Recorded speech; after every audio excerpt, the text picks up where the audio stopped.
Three, two, one.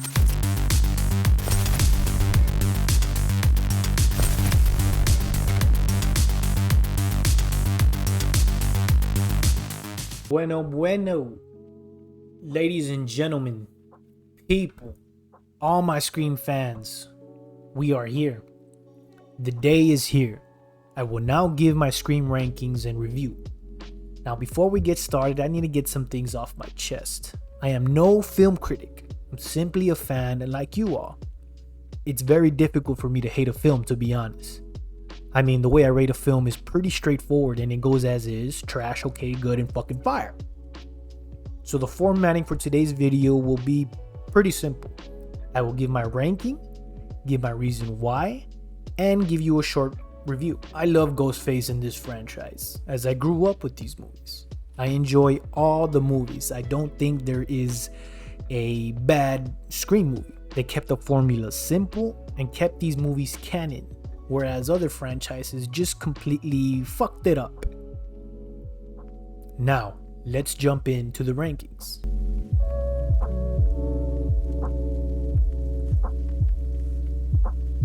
Number 5, we have Scream 3. Yes, Scream 3. Now, although I enjoyed this movie, enjoyed the final act, but looking at this film in its entirety, there's a lot of decisions I was not a fan of. Number 1, Ghostface having everyone's voice? Like how? It makes it easier to have the characters where you want them in the final act, but they get an E for effort. At a point, you forget that this movie is even a horror. Now, to be fair, there was a lot of changes and issues happening behind the scenes.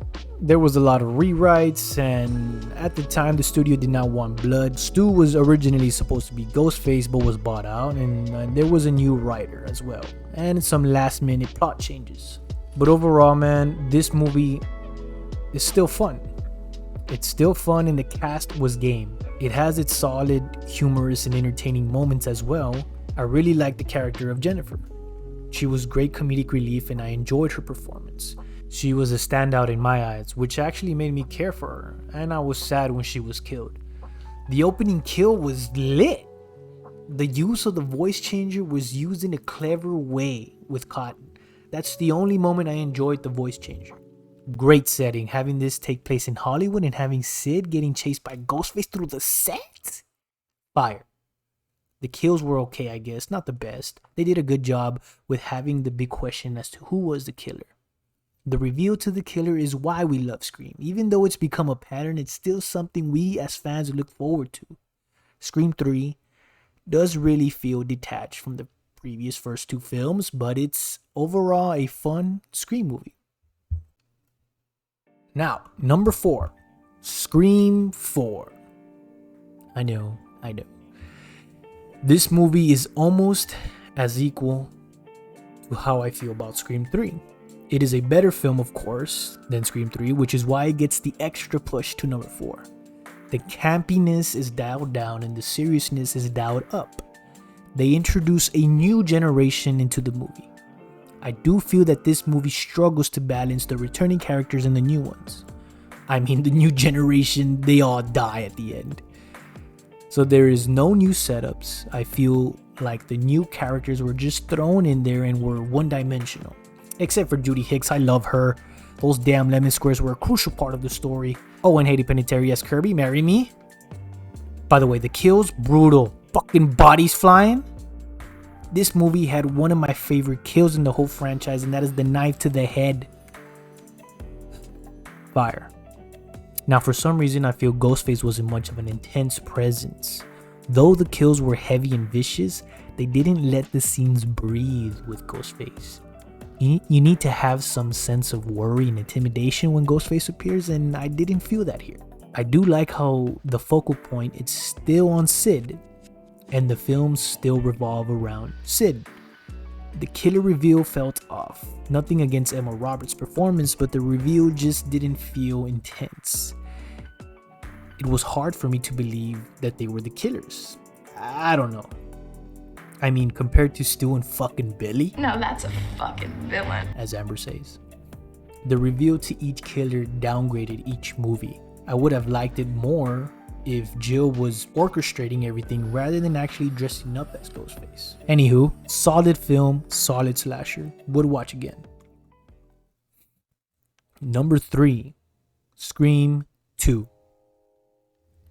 A great sequel done right. Nothing but praise for delivering a great follow-up to number 1. They wasted no time blessing us with this.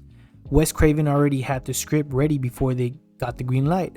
So that tells you my mans was prepared. Once again, Scream treats us to the movie mocking of movie sequels, the rules, the conversations they feed us, the audience, engaging us in their cinema conversations. It had my ass so glued to the screen I felt that I was in class with Randy. Only issue I have with this film is that Jada was the intro kill. It's my girl.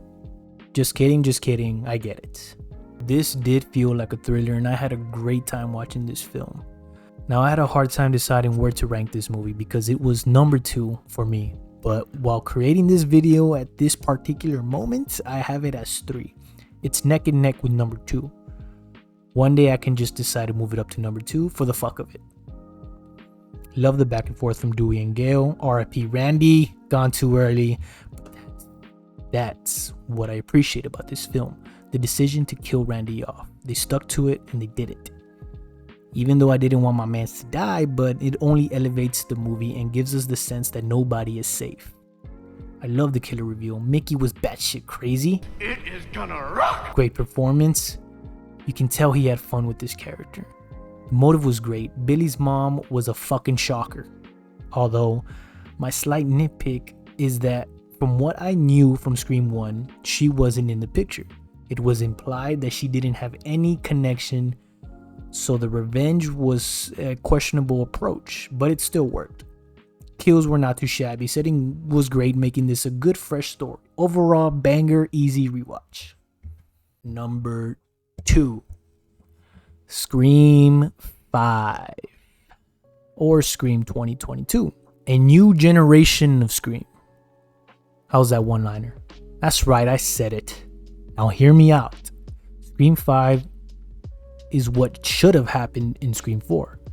It is a way better version of Scream's 4 attempt to rebrand the franchise.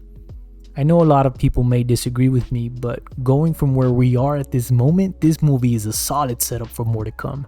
It breathed new life into this 25-year-old franchise. They stuck to the same formula, but this is the start of a new trilogy, and that leaves the door open for more opportunity. As I said in my Scream 1 reaction, each movie has an impact on its franchise and cinema in general. Scream 1 will always be number 1 because of the impact it had. Apart from it being a well-crafted story, levels. I feel that this soft reboot sets up a new era and new generation.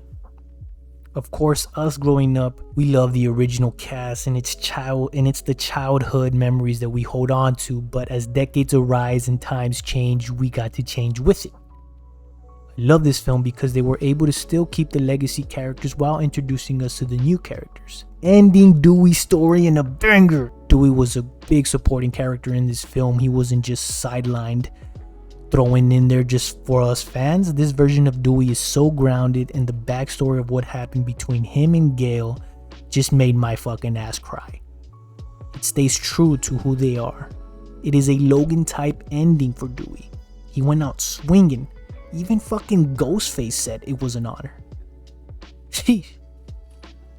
Sid and Gale were sidelined, but still contributed in the final act, which makes sense. Again, same formula.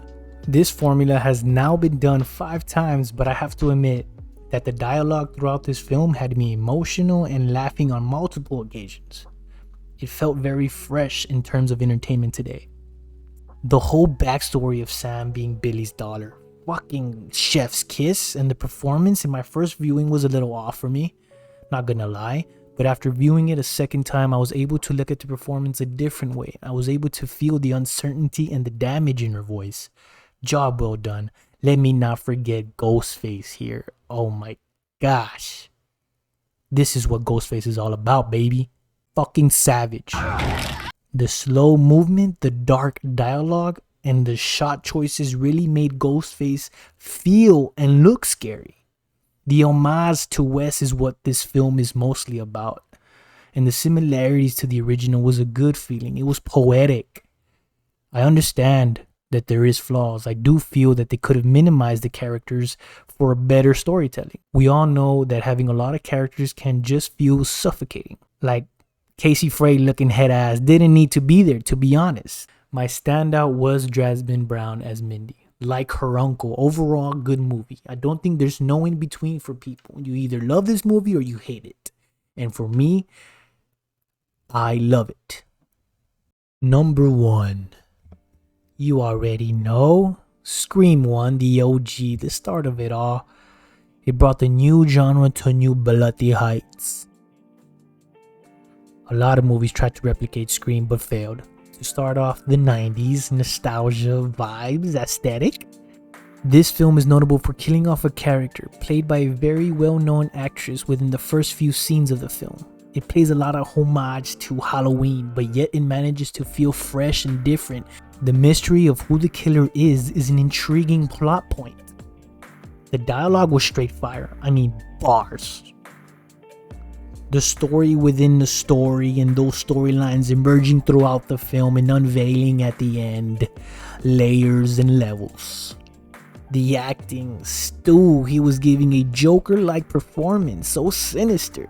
Can't get enough of this film. The intro kill is still number 1. Gutted and hanging on a tree. I mean, what the f***? This film was creative and new, which is why it impacted cinema forever. I can't seem to find any negative things to say, really. No scene dragged, every scene feels like there's a bigger story. Courtney Cox was amazing, playing that story-hungry reporter, manipulating poor Dewey. Looking back now just makes me appreciate this film more, knowing the ride that these two will go through. This movie ended in a great way while also leaving opportunity for a sequel. Sid's mom was a big off-screen character and you immediately feel for Sydney. Her paying for her mother's sins, just beautiful. The score, the best I've ever heard. This is fire. 10 of 10, no need to lie. If you say it's an 8 of 10, you are lying. Number 1 movie, man. Easily 10 of 10. Try me. And just like that, we are done. Let me know what you think of my list and if you agree. Tell me y'all's list. Tell me whatever you want about the Scream franchise. Comments are always open to discuss cinema. So let's talk about it. Hit that like button and support this channel. Thank you guys again, man. For all you guys who've been supporting my channel. We're only going up from here. Appreciate you all, man. Hope you all have a great day. Nothing but good vibes towards y'all. Appreciate you all, and I'll see you guys in the next video.